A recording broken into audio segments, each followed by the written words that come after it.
आलोक जी कि पार्टी का मनोबल बहुत टूटा है, बीएसपी का कार्यकर्ता अंदर से बिल्कुल बिखर चुका है।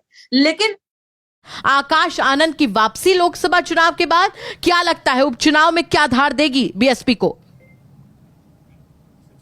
इसी दौरान से कोई भी पार्टियां, मैं हमेशा कहता हूँ, पार्टियां मरा नहीं करती, या तो कमजोर होती है या वो रिवाइव करती है।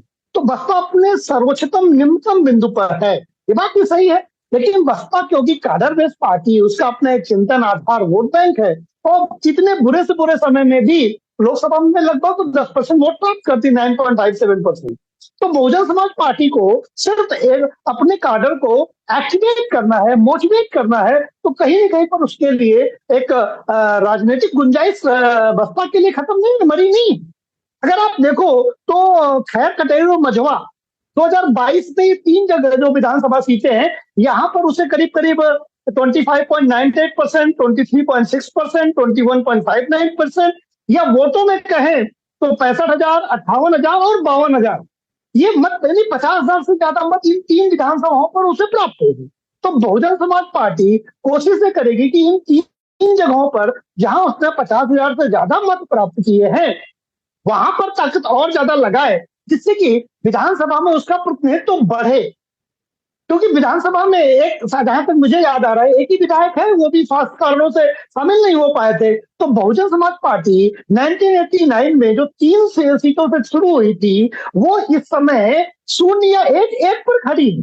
तो बहुजन समाज पार्टी अपने निम्नतम बिंदु पर है। अब बहुजन समाज पार्टी को इससे ऊपर ही जाना है, और इस जो उपचुनाव में बहुजन समाज पार्टी कोशिश कर रही है कि कुछ पॉजिटिव चीजें, कुछ पॉजिटिव रिस्पॉन्स आए, क्योंकि उसके बाद फिर 2027 में चुनाव होगा और लंबा समय लगेगा उसे कॉन्फिडेंस में आने में। तो अगर बहुजन समाज पार्टी यहाँ से 1 या 2 सीट निकाल पाती है, जो हमने आपको 3 सीटें बताई, इनमें से एक आधी सीटों में वो अगर कुछ रिस्पॉन्स कर पाती है, या अपना एक वोटिंग परसेंटेज बुलडोजर की नींव पर हमला करे, तो जितना वो भारतीय जनता पार्टी पर तीव्र हमला करेगी उतना आसान हो जाएगा तोड़ना। ऐसा नहीं, देखिए जो भी चीजें घटनाक्रम संदेश चाहते हैं, उसमें कहीं ना कहीं नेताओं का उठाए के स्टेप्स होते हैं।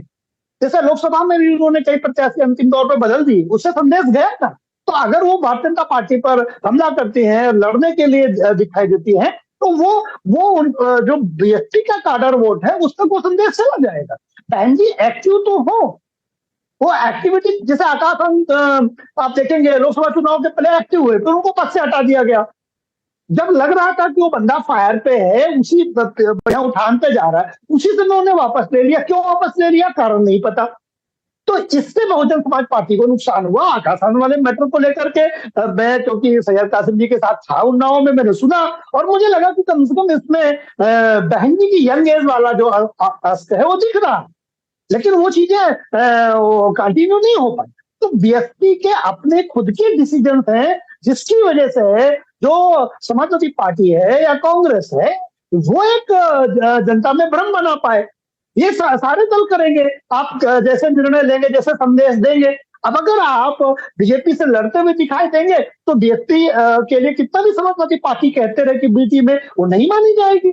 तो बहुजन समाज पार्टी को अपने कोर इशूज की तरफ, जिस आक्रामक रणनीति के तहत बहुजन समाज पार्टी लड़ती थी, चुनाव बयान देती थी, उस तरह से अगर उनको हमला करेंगे, तो मुझे लगता है कि बीएसपी का वोटर फिर लौटेगा और समाजवादी पार्टी को ज्यादा चिंता में डालेगा, क्योंकि जो वोटर बीजेपी से टूट के समाजवादी पार्टी में जा सकता है, वो बीएसपी में ज्यादा आसानी से आ सकता है इन कंपैरिजन टू बीजेपी से बीएसपी में आना। ये मेरा अपना राजनीतिक गणित कहता है कि जो वोटर बीजेपी से, दलित वोटर नाराज होकर के सपा में जा सकता है, वो अपने मूल काडर पे ज्यादा आसानी से आ सकता है। तो मुझे लगता है गरांसी कि इस उपचुनाव में अगर बहन जी ताकतवर तरीके से लड़ती है, तो निश्चित बात है उसमें नुकसान कांग्रेस और सपा गठबंधन इंडिया अलायंस को ज्यादा होगा। हालांकि वो कहते भले रहे कि वो बीजेपी के लिए लड़ रही है, लेकिन अगर बहुजन समाज पार्टी बीजेपी के साथ भी उसी तरह से आक्रामक होती है जिस तरह से समाजवादी पार्टी के साथ में, तो ये फिर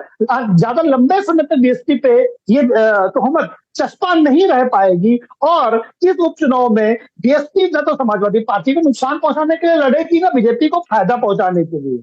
ये उपचुनाव बहुजन समाज पार्टी अपने अस्तित्व को बचाने के लिए लड़ रही है कि कम से कम हमारा अस्तित्व बचा रहे।